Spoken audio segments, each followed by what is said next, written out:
this is legitimately a public service announcement, right?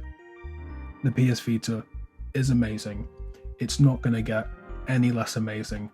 Get it now, right? Now, I purchased, put it the right way around, this beautiful thing for, was it what? £95. It was out of my first no starts check, which was back in, did I just say 2021? It was back in 2021, November 2021. 95 quid, right? I did all of the associated mods. It was great. It worked. I overclocked it to shit, literally, because it ruined the battery and I could not use it anymore. I gave up because I started emulating the Mac instead. Insert Emulation Station version 1 video. Got sad about their... I feel like there isn't as much Vita emulation support on PC or Mac yet, so it's just a whole library that you can't access, and also the portability of it, you know, it's tiny, so that was sad, and I decided to get it sorted. Now, I think it's in the past, month? I now have both a modded Switch and a modded Vita. I can confidently say that the Vita comes with me everywhere without question, kind of making it the better and ultimate handheld. But I want to talk about that a little bit. First, repairs. I actually wanted to do a whole different thing. I wanted to modify the battery instead, so you can do a switch thing. There's like a couple GitHub, it's not GitHub, something else. There's things where it tells you how to do these things, and I looked at it and I had the stuff to do it, and I even did the hollowing of the shell, which you might be able to see in the video, but I just didn't follow through. So it didn't actually affect the running of the console. It doesn't affect it now. It stays in place. But yeah, that happened. I did have issues with charging it after I did the battery switch, but apparently that was only a cable problem. So I now have to ask, was that also okay? Hello? Yeah, I'll have bacon and eggs, sure. All right, where was I? I had problems with charging it even after changing the battery, so I had a feeling it was actually a cable problem. I haven't changed the battery back to check because I'm a little scared, and you know, the new battery has high capacity anyway, so there's not really much point. I am holding on to the old battery just in case, but you know, that is what it is. I would recommend not going too hard overclocking, even though it's possible and to some extent encouraged with this console. I would not, just to avoid these things. Now, after that worked, we have to talk about the modding situation. Now, I don't know if it was because I changed the battery or because I changed something else in it. I don't know. Something went to kerfuffle and I had to do all of modding from the start. So it said that when you do a certain modification on it, it says there's a permanent mod on the console, but I did reset it to factory settings and it did get updated and all of those things, so I have no idea what went wrong there. By the way, I went back, we sorted it, we fixed it, we're back with it. Now, SD2 Vita and YAMT are always the best to go for here. I know there are other ways to do it. There's like a whole storage manager. There's like a whole storage manager thing. It's like MGR or something. I tried that and that was a mess as well, so I just went back to YMT and it was fine eventually.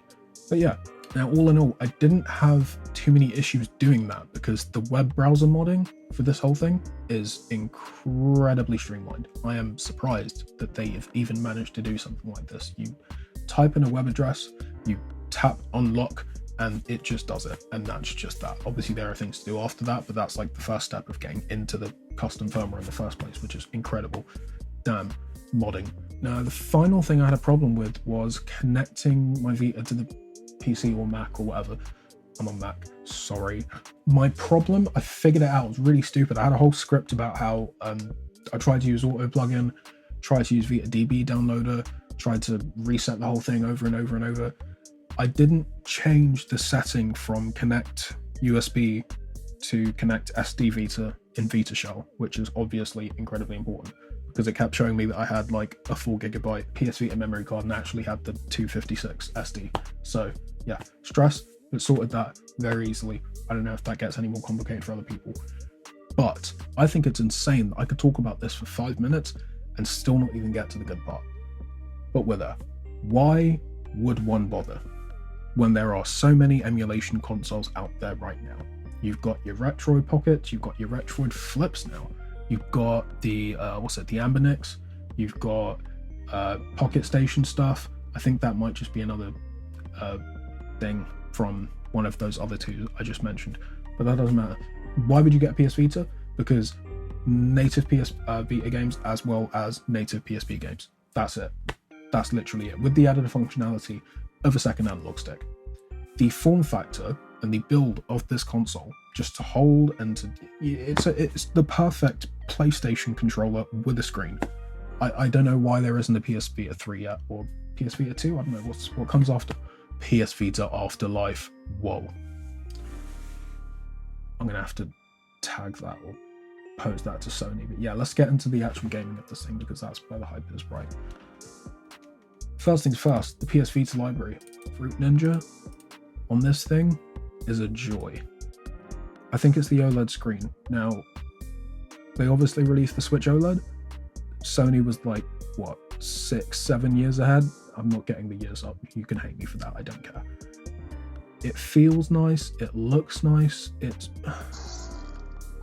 What else can I say, dude? It's Fruit Ninja, and it's this clear, and file size is tiny as well. Very impressive little thing we've got going on here. Now, the big one. I always say the big one, but this one is probably the most impressive out of the Vita library, and that is Killzone. I think it's Killzone Mercenary. Yeah, Killzone Mercenary. To be able to have a first-person shooter like this, having it look this good, the controls feeling the way they do, it is very impressive and very awesome to have in your pocket. You can actually also get the DLC to get a bot zone thing, so that it, it's like you're fighting, shooting, I don't know, whatever, like, 8 other people, I think it is. The maps are nice, the graphics are good, it runs pretty good even without the overclocking, so yeah, I highly recommend. And then also Ninja Gaiden. Now, I did not play, no, I did play it. I played it on Xbox 360 and I loved it, and it blows my mind that you can play this on a flipping handheld with this quality. I don't think I'll ever complete this because it's incredibly difficult, but it is a joy to just go into the ninja trials every once in a while and just flip about, because we can't swear. PSP, because that is probably the biggest seller here for me. The PSP library was so huge. It was huge, gigantic. I don't know the exact number, I'm not going to Google it, but it's big. To be able to have these, and a lot of them with the added analog functionality on an OLED screen, is incredible. Probably the best way to play PSP games, without question. Like, you can do it on a tablet, sure. You can do it on a PC, sure. But to have it in your hands in this form factor, very, very enjoyable. Prime way to enjoy them. I did a whole booting adrenaline thing because I just wanted to film it. Is it going to do the thing? It did the thing, right. You don't have to, but you can install a plugin that allows you to skip the double auto boot thing. Couldn't be asked to find it. Insert the part about struggling with auto plugin. Boots twice, it's fine. Boots the second time. I did do a little flex through my games here, and then we went into Tony Hawk. And this isn't actually Project 8, Project Mode, whatever. This is Project Mod, which has a load of the maps from 1 and 2 remastered. I feel like they edited the physics as well, which is really cool. There's a 60 frames mod. I don't know if it's installed from the get-go. This footage looks pretty smooth, so I'm going to guess it is, but there's definitely something you can edit as well. So that's fun. I hate football.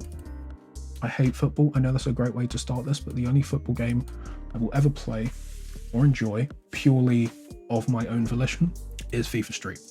Now, FIFA Street 2 was my childhood because I always used to get beat at FIFA by my brother, who no longer plays games, and when he does, it's only FIFA and COD, one of those people. And yeah, FIFA Street 2, just the cool trick system. Even if I was still losing, at least it was fun to mess about with it, So yeah, if there is anyone who doesn't like football games, doesn't like sports games, I'd definitely try FIFA Street 2. Yeah. The classic. Well, I say the classic, but it's more like the pinnacle. Tekken 6. I got Tekken Dark Resurrection shortly after installing this anyway, but it was, I like to have both. I feel like Tekken 5 Dark Resurrection has more stuff in it. It has Tekken Bowl. I don't know if it doesn't have more characters. I think the customization goes a little deeper. But yeah, it's nice to have both. The combos are a little different as well. Yeah, Law plays differently, who I obviously main because I'm a little scrub like that, but leave me alone or beat your ass. Anyway, on top of PS Vita and PSP, because it's a handheld, I would love to get as many. Well, you noticed, maybe not if you did watch it, if you didn't. In the Emulation Station video, the version 1, I did not put in any of the generations prior to GameCube. I think I stopped at GameCube because, it's not very impressive anything playing less than GameCube at this point. Anything kind of. That's the point. But to be able to have all of those things in a handheld like this, with an OLED screen, with the controls they do, it's about the build of the console as well. I haven't done like a whole shots of the thing. You can probably find that online. I'm not going to take that from anyone either. But to have these original classics on a console like this is incredible. So the first thing we're going to do here, first thing we're going to talk about here, is Game Boy Advance emulation, or rather Game Boy Color, Game Boy and Game Boy Advance emulation with MGBA. Sometimes this sounds a little weird. I know that there is also a PSP version that you can, not with MGBA, but there's a PSP emulator. There is a Game Boy emulator that you can run in the PSP emulator, Adrenaline, which supposedly runs better. And I remember doing a playthrough of Pokemon Sapphire in the Czech Republic on a PSP for no goddamn reason, but we're not going to talk about that. Sonic Advance is great game. We also got Doom 2, which is a really stupid port. So stupid. I think I gave up on it because it was so stupid. Yeah, it was. Why would anyone do that? Oh, we've got Dragon Ball Z Supersonic Warriors. This was fun. It's really interesting to have like a 2D, 3D fighter like this on a Game Boy Advance. Impressive stuff. And then we also went to Zelda Link's Awakening DX, which is interesting because I now have a Switch and I could literally just play it there. The new 3D remastered one. I don't know if it's better, but I've played through this one, not like all the way, but I've picked it up and gotten a little bit through a couple of times. So it's always nice to have this around. I might actually finish it now. I have it. I played it for a long time. It's really nice on the screen, I will say. So yeah. We also got N64. Now, this was surprising. I will say, in the time that I haven't had the Vita, they've come far. I think it's only been about a year, but they've come really far with this thing. Smash Bros was great. It was really enjoyable. I think the audio was a little off, but it was really, really smooth. And it looked really nice as well. So, I don't think I could do that like last year. So, congrats on, what's it, Daedalus 64? Very nice stuff. Now we can talk about Super Mario 64. There is a port, a straight up Vita port, but it runs well enough through this for me to not bother with it. I'm looking at the screen now and it looks really weird because of the lighting and stuff, and I might be able to fix that in post, but I would personally save yourself the stress of doing the whole porting issue, just do the emulation. It's way easier. I didn't go further than Mario 64. Those are the two you want to play, let's be honest. And I also did SNES for absolutely no reason. Now, I'm not going to be that guy and say, yeah man, I played all of the SNES games. I'm 23, nearly 24. That was past my time. Before my time. However, I did have two older brothers who did have an emulator. And that was the first instance of emulation I experienced as a child. So yeah, this is a Dragon Ball Z game that I played a lot. For some reason it just skips to having Gogeta and Vegito for some reason, I don't know. It has 3 levels to it, I don't quite know how that works, and I flipped up the thing for a couple times. Sorry, I'm actually watching the footage. I pressed a button I shouldn't have. I don't think you can use L1 and R1. It's not 1 and 1, it's just L and R because it's a handheld. Oh, but yeah, keep your hands off the triggers for this one, for the whole SNES emulation. F-Zero. Now, I don't know why I had so much fun playing F-Zero on an SNES emulator on a PS Vita, but it could be the screen. You can tell how much effort they put into the art. I think I said the same thing in the Emulation Station, but doing this allows you to really see what they've done here and how nicely, and I really appreciate that, especially in a handheld format. Yeah, I literally only played F-Zero. That is hilarious. Now, that's it, or at least for gaming stuff that I have recorded. There are other things, there are ports as well. You can play Bully or Canis Canem Edit if you're spicy, GTA 3, Vice City and San Andreas, but you have to it's essentially a port of the mobile version because the PS Vita has like a mobile thing in it. So you take that and then you get a thing, you get like an Android ABK and then you do a code thing and then put it into a thing and then it becomes a thing and then you can put it on your Vita and that's that. I couldn't be off to do that, you might be able to tell, but you know, maybe I'll get around to it later. All in all, why am I telling you this? Why would I bother? Well, for starters, because I already knew that in the first video, the Emulation Station, that there are a lot of things that eGPU could not make a Mac do, you know? Like, I can imagine if there's any kind of traction on that video, there's going to be a lot of things a lot of people say about how you can't do this though, you can't do this though, and you're right. And that's why I have a Switch as well. And that's also why I have this, the PS Vita sitting right next to me. Yeah. As much as I'm a believer in emulation, I'm also a believer in appreciating technology in its physical form as well. I would much rather have the PS Vita over the PSP as my one and only console because it does both in a very nice, pleasant form factor. I would much rather have a Switch than a Switch emulator because yes, as much as you could push it and so, the Joy-Cons, the interface of it, like dude, it's fun. It's a fun little console. Sliding the Joy-Cons off, turning them sideways, sharing it with a friend. Nintendo have designed a very great console there, and Sony designed a very great console right here. So I'm gonna go and enjoy these, right? You should do the same.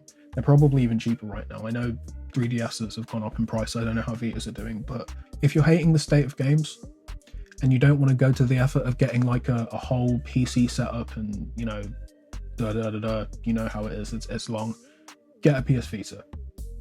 Because even if you don't put custom firmware on it, which you should because the eShop's dead, it does a lot. That's it. It does a lot. Do it. It's great. Buy it now. Nintendo Switch Online, immediately irrelevant. Dude, just do it. Just do it. Just do it.